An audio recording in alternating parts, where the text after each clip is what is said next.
Hey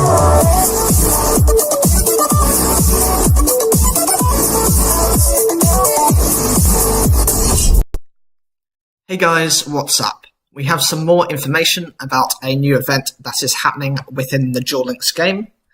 This is possibly revealing a character I've wanted to see in the game for some time now, and believe that they might simply have ignored him.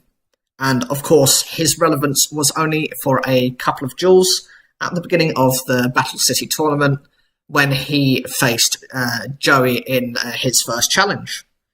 There is information about the Kyber Corp Cup. The first stage is to be held between the 9th and the 20th of November, with the second stage being held between the 17th to the 20th. During early November, a new event character for the GX world appears, but at the moment the statement is very vague to identify who this is. The Japanese version of this seems to speculate towards Japanese fans saying the dialogue fits Jesse Anderson, the Crystal Beast user.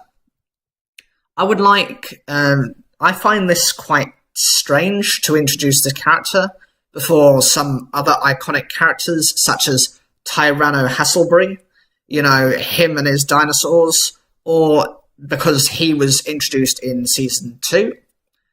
Or Zane Truesdale, or most surprisingly of all, his little brother, who is a significant main character, Cyrus Truesdale.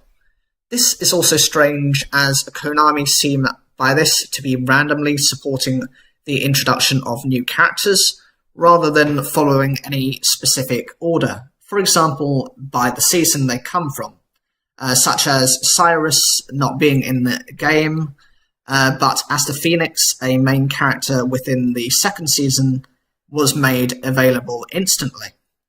This will make a third season event character available for the first time, if the rumours of Jesse appearing are true. It also mentions that Pegasus and the Paradox brothers are going to be retired from the game as event characters, and will instead be automatically joining the gate.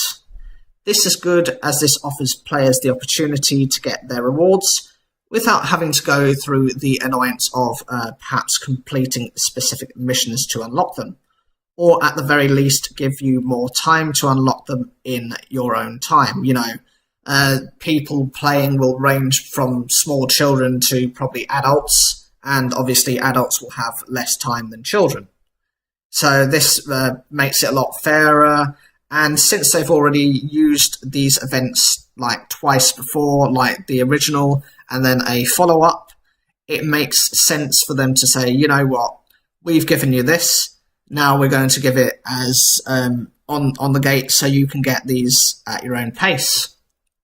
Now, in mid-November, we are supposed to be getting a new character to appear in Duel World, and it points towards Esperoba, the first duelist Joey defeats, who obviously used his mind tricks and illusions in order to confuse his opponents. Not saying that's too difficult, knowing how Joey Wheeler is. I will guess if he can be unlocked, that his skills will revolve around this, maybe by making a card they set change into another, or by seeing what your opponent has in their hand. This will undoubtedly bring the Destroyer of Trap cards to the game, and that will probably be his boss monster, Jinzo, and will change the way the meta plays, as the battle traps you are so very used to will become useless upon his very presence. Fear the uprising, that is, Jinzo. If this theory is correct, then you can use a form of lockdown deck now. It's a lockdown that has been around for quite a while, ever since actually Destiny Hero Plasma was around, because that was the last card to be released in this series of cards. The basic combo is to get out your Destiny Hero Plasma, who will shut down your opponent's monster effects. You can get Horus the Black Flame Dragon, level 8, who can shut down spell cards, and you can get Jinzo to shut down trap cards, which will prevent your opponent from doing much of anything. I wonder what cards will be associated with Esperoba, as there wasn't anything significant that he used in the duel against Joey. Of note, there was the Fiend Mega Cyber, which is a level 6 that just summons itself if your opponent has two more monsters on the field than you do. So at most you can have one monster on your field and your opponent has 3, or you have no monsters and they have 2. He has Reflect Bounder, which basically when it gets attacked, you take damage, and you have Cyber Raider, which helps to recover, I believe, one of your equipment spell cards. None of these will be particularly that useful, except of course Reflect Bounder. It forces your opponent to take damage equal to their monster's attack that targets this card. I would imagine that they will dump him with a bunch of OK machine types as an excuse to add them to the game. And lastly, during late November, there will be the return of the Different Dimension Tower. And this time around, they will be focused on the water attribute, instead of obviously the previous tower, which was all-consuming of the fire attributes. I would love for them to add good water support, as you could obviously make an improved Mako Tsunami deck. It does mention that the event will be retooled based on the feedback on the Fire Dimension event. As you're aware, every time an event goes round, usually they have a feedback system in place where you just respond and, it's mostly 1 to 5, how well do you think the event is, and various criteria. And then obviously they have their small box at the end where you can type in suggestions for improvements in the future. I wonder what these changes will be. Will they provide easier chances of getting rewards, or provide obviously better recovery options for your life points to make it easier to achieve?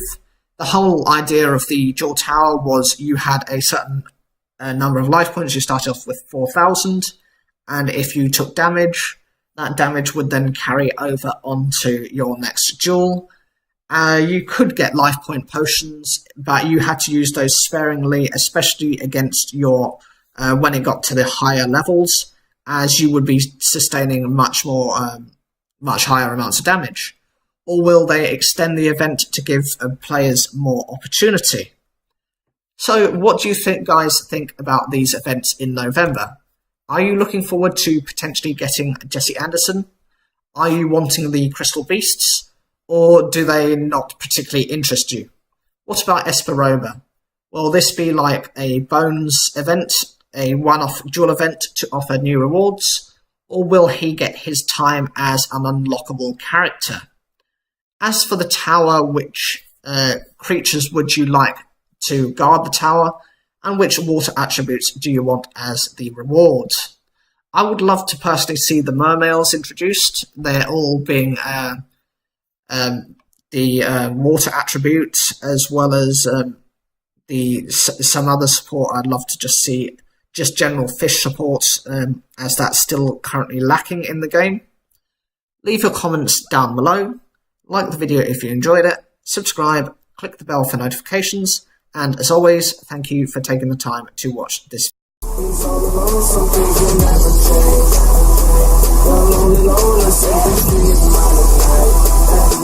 video.